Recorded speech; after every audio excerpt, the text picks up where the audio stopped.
أعوذ بالله من الشيطان الرجيم.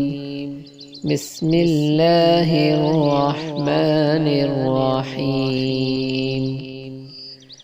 قل يا أيها الكافرون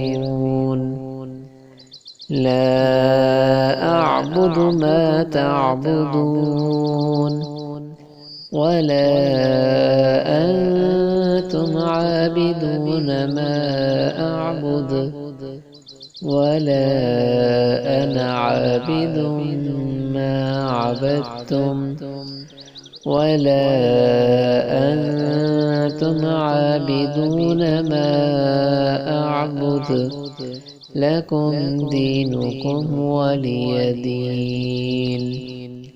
صدق الله العظيم.